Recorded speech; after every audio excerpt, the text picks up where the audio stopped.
Tell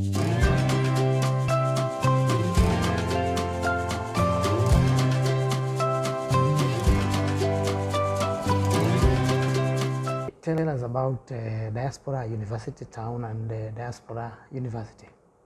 Yes, thank you so much, Bwana Joel.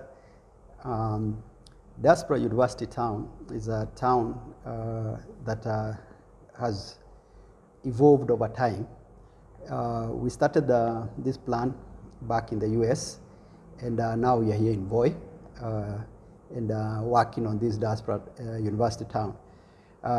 Basically, the word diaspora means is a project from the diaspora. University is the cornerstone of the project. There is going to be a university, which is Diaspora University, and then we'll have it in a setting of a town setting. This is in accordance with our Urban Areas and Cities Act that was passed in 2011.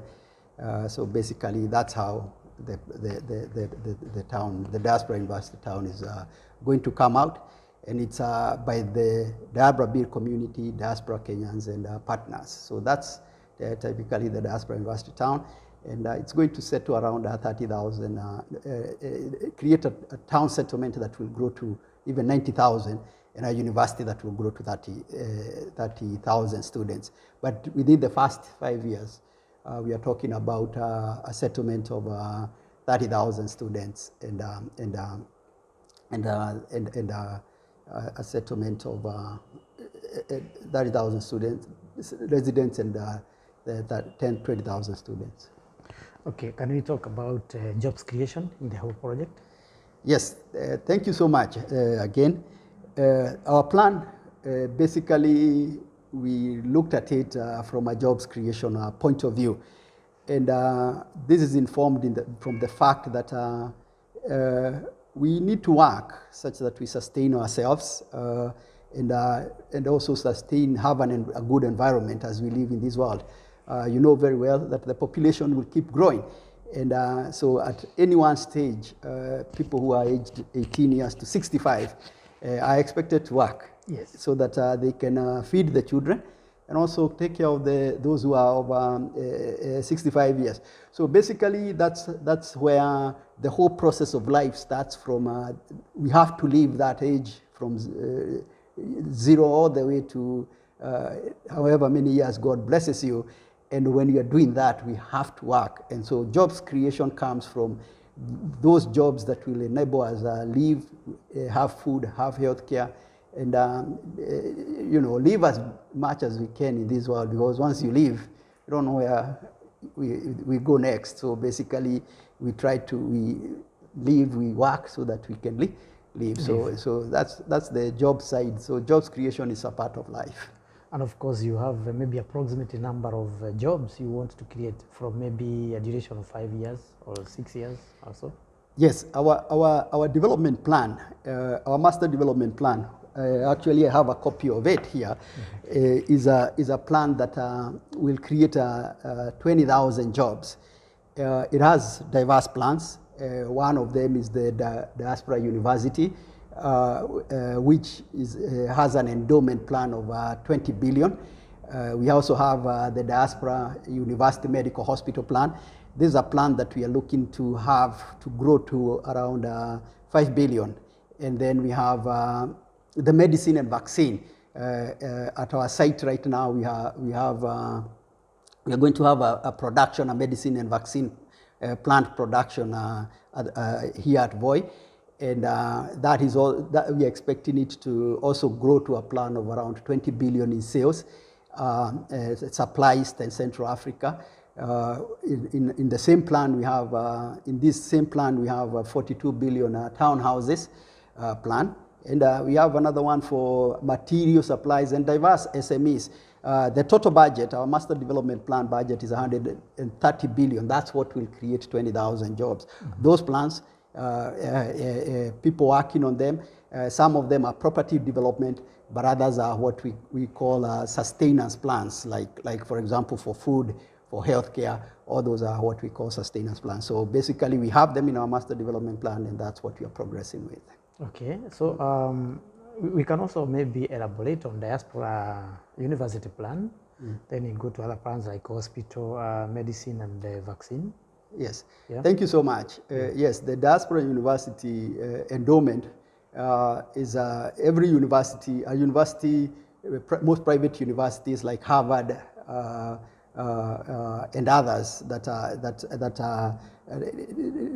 are there in the world today results from an endowment.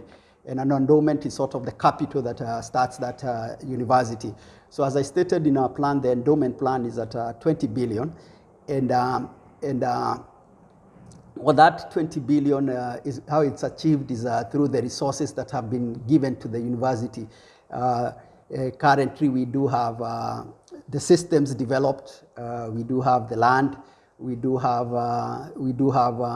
some of the plans that have been passed. Like for example, when we passed the plan of the plan that this is anchors the town development when it was passed in Article 1 through Article 185 of our Constitution, we had incentives based on some of money coming back. So all those written documents that are being now executed by the project create the endowment, and that endowment is part of that 130 billion budget. And we are going to use it in two ways. Number one is we are going to apply it in property development, around 6 billion. And then the other 14 billion will be utilized to fund students. And some of that, so we are looking indeed, hopefully before, as we go along the project, we'll get the national government incentives, which come from some of that amount that goes to some taxation coming back. So it is also incorporated in that. As a whole, the university side of education will create around 3,000 jobs in the first 5 years from the university starting to growing and then having 3,000 jobs. So that's faculty and staff. On the other side of the hospital side, which is, we call it a 5 billion plan. And how we came about that was because in our Kenya Constitution, we literally, in Article 43(1)(a), we stated that we have a right to the highest standard of healthcare. Yes. And as we were looking at how do you achieve the highest standard of healthcare, we looked at the US that had currently right now the US has got a GDP of 21 trillion, of which 350 trillion is in the healthcare sector. So basically, when you're looking at this now, you look at how do you prepare that plan, your plan itself to that standard, whereby, for example, what does that healthcare entail? It entails that if somebody gets sick, an ambulance can come there in the shortest time possible. You go to a hospital, the medicine is readily available, especially the medicine when you're inside an emergency room. Yes. You can't be told that there's no medicine. Yes. It's already available. So some of that was what we looked at, and those are some of the systems that we looked at. And eventually now we are setting that system whereby we'll say, this hospital, we intend to reach an operational budget of 5 billion. So that 5 billion now becomes the standard. Yes. The standard, it caters for the doctors' pay. It also caters for the medicine. For example, out of that 5 billion, around 10% would go to medicine, which is close to 500 million, yes. And that's why we're also happy to have a medicine and vaccine plant, because eventually that now enables us to also work with that medicine and vaccine plant. Yes, the medicine and vaccine plant, as we stated even in the plan itself, and we stated is a 200 million, yes. 20 billion plan. That it's a plan that will end up producing over 30 medicines and vaccines that will be applied now in Kenya and also in East Africa market. The medicine and vaccine plants, the key goal is to produce these medicines such that we can grow our life expectancy rate, especially in Kenya. We are currently at 65 years. The developed world is at 79. So meaning that people even in Kenya and in Africa, live shorter. And what that means is that some people pass away because they have no access to medicine. We are literally very excited because we have our scientist, Dr. Idege, who is in Boston, MA, Dr. Idagwa, who is in Nebraska. And they have technologies, and these are the technologies that literally manufacture medicines and produce those medicines and vaccines. And right now they are also working. They are in their some of their laboratories. They are working on those products that will be produced here. So right now, all we are looking to do here is build that facility and then move forward. So once you produce medicine, that's the benefit that you get. And from the job side, of course, that plant will grow and employ close to 500 people, medicine packers, people who will, of course, package material, and also invite other industries. Like we don't have to import, say that, oh, all the time you're going to import packaging materials. We can have some few industries start here. So the hospital itself and the medicine vaccine plant will also bring about a lot of new things that can come in through industries and also create more jobs. The townhouses plan, again, is also in our master development plan, trying to figure out how do we get different routes here and there. And on the other side, we have the diaspora Kenyans literally doing all the statistics on how they will engage, how we will market, how we will progressively bring that. So in total, that will just add in the spending of $100 once you eliminate the transportation and other sectors, if we get that, we'll add into the Taita Taveta economy. That's 10 billion. Okay. Just in 1 year, yes. Have you started anything so far? Yes. The site right now, we have people working at the site. We have opened several plans, and one of the plans that we have opened is the town development plan is open. In the town development plan, we'll have 9 departments. We have the project. We have which is still our offices are in Voi for right now until we build, but the project is open. That's the project development department, which I head. And then there is also the environmental department. There is also the security department, because eventually, even when you start a site, you need security. You can't start a site without that security. So we also have the water department, which is essentially looking at how do we supply the water in the short run, and then in the long run. I think we are going to start with around 10,000 liters per day, and then grow to around 200,000 liters as we progress. And then eventually we might reach to anywhere from 2 million, 3 million as activity grows. And then we also have the other side of the design build systems of how is it going to be done. Of course, the land itself has got natural materials, and the community literally is extracting those materials to sell to the project. We have, I think, over 40, close to 50 persons now working on that side of extracting material, preparing the materials that will end up now becoming the constructed houses. So we have all those people at the site, and this will gradually grow, and eventually, as we start the process of building, the side of building, when the site we are building, the first year we just want to put around 140,000 square meters of space, but the second year that might shoot all the way to 1 million. And at that time, the peak of jobs could hit around 3,000 to 4,000 jobs just on people who are doing what we call the construction, the design and building. Yes, and again, that's the sector that we neglected, and that's why we ended up with so many people, unplanned settlements, because and so many roads. Our network of road is 120 kilometers of road that is going to supply all the plots that are going to be there, such that once you enter a town, we don't have dust. Yes. And we are not saying that it has not been achieved.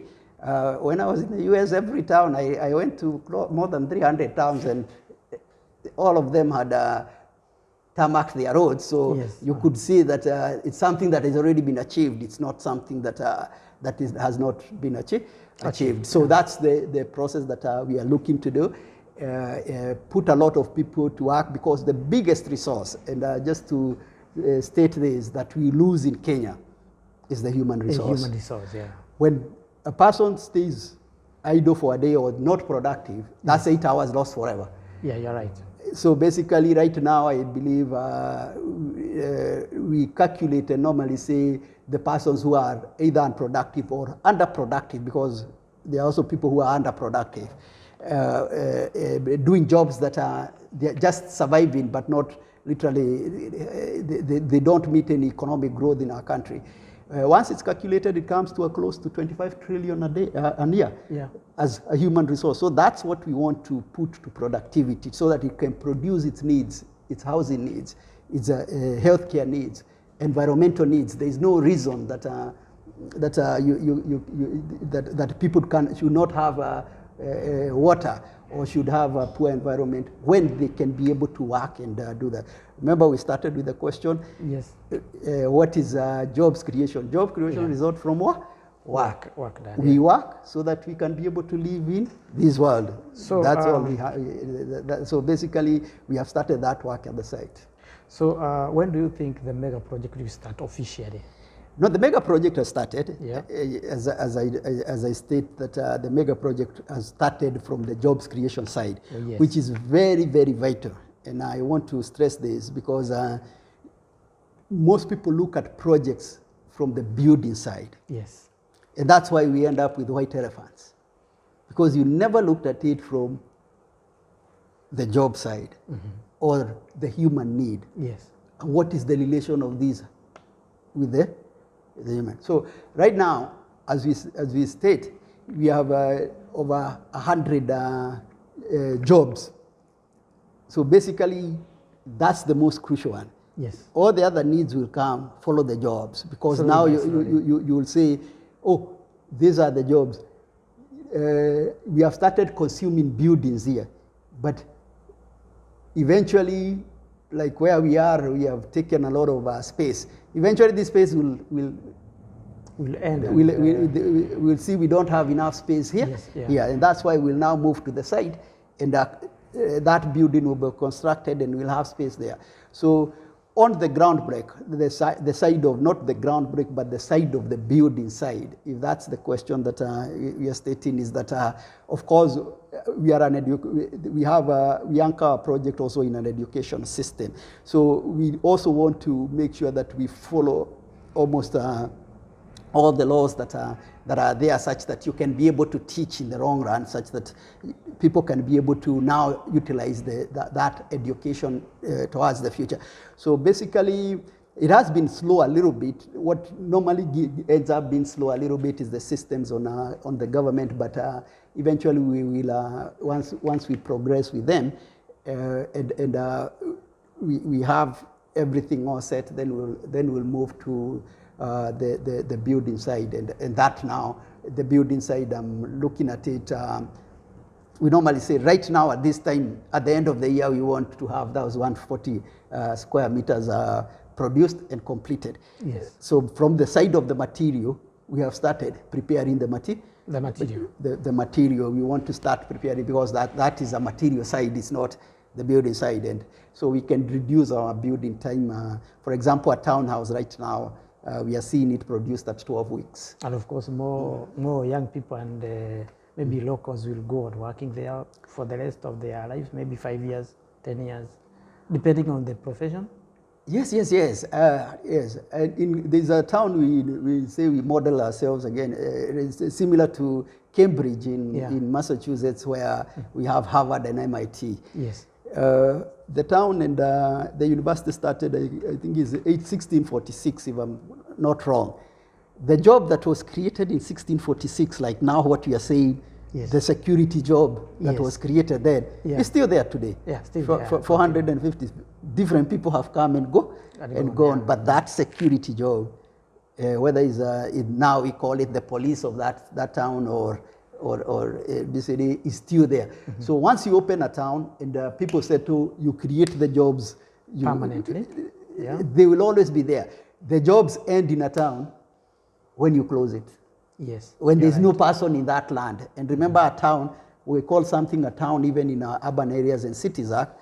We call it, we are saying what we'll call a town is a place where we have 10,000 people residing. Yes. As we end, I would say that, and this is more or less to my fellow diaspora Kenyans who have in the part of diaspora. Yes.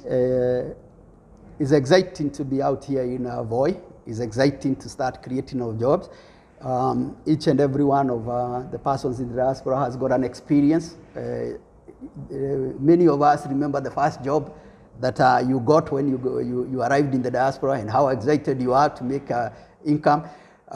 We experience in that same excitement because when a young person who now wants to enter has already reached that age of 18, they are looking for work, they want to make income.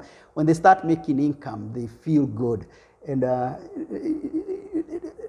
now the jobs abroad are gone. You can't call people abroad. It's not like when Kenyans were traveling 500 a day and arriving 1,000 or more in the US or that. So basically, we are saying that the diaspora Kenyans, if you can, we can change, take our remittances and put them in the investment sector, more in the investment sector. That 3 billion that I think right now it's hit around, it's closing into the $4 billion mark, almost close to 400 billion Kenya shillings in a year, over $1 billion a day. If we can move that amount to creation of jobs, Kenya will drastically change. And DOT has got the model, and DOT is made by diaspora Kenyans, and now we have come and worked with Kenyans in Kenya, and now we have even perfected the model, because now we call it Diaspora Kenya working with the community and implementing Kenya Constitution 2010. So I would ask Kenyans to join us. If you are out there, join us. Let's create jobs and grow our country. Our country has one of the best resources in our country is the weather. Yes. You know that. The weather is conducive. The weather, in the northeastern of Massachusetts, we have snow and blizzards. In the south, we have tornadoes. Yeah. Florida, that takes a lot of tourism, hurricanes. In the west, wildfires. So you can see Kenya does not experience that. Yeah. It has a weather all around here that is in Fahrenheit is around, I don't think it falls below 40 and it doesn't go above 100 at any part of Kenya. So basically we have a good weather, we have all the resources. It's now a time to develop Kenya, and I think the diaspora who have come together and now we combining the Darabi community, we are at the right path. Let's join us, let's develop Kenya. If you come to Kenya, pay a visit to Voi.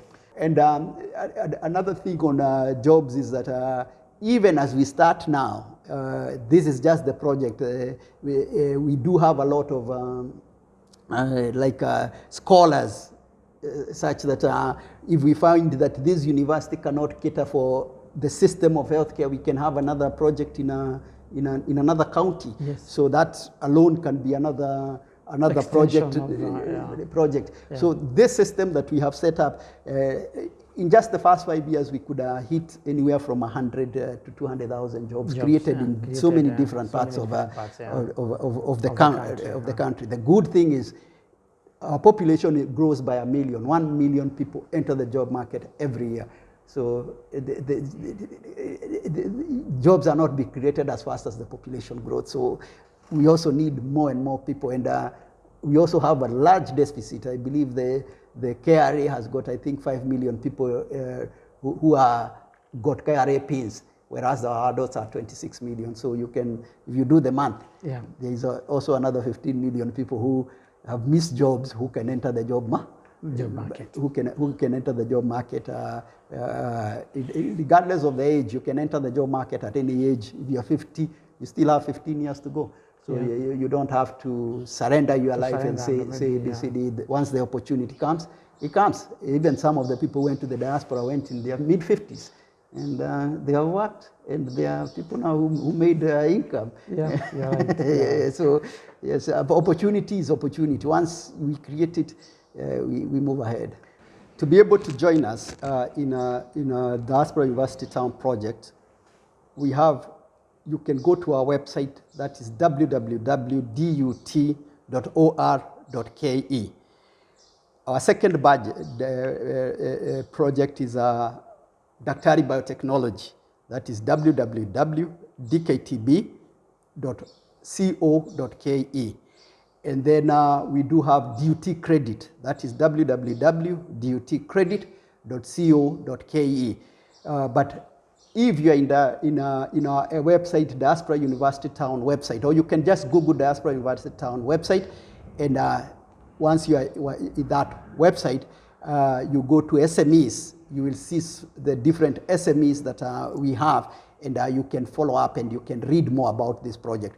In that page, you can see the university side, the hospital side, and then you can also see the design build side. And those who are looking to join and jobs, we are also asking for more and more people to register, such that we have a clear register of all the people that are looking for jobs, especially engineering graduates, such that once we start creating the jobs, we'll just call you, and you can come and join us in Voi as we build the Diaspora University Town project. Thank you. Thank you, Dan KAMAU, for your time. This program was brought to you by Diaspora University, Diaspora University Town. And of course, we will bring you more on our subsequent bulletins every week or maybe twice a month. From Rangile TV reporting, Joel Mburia.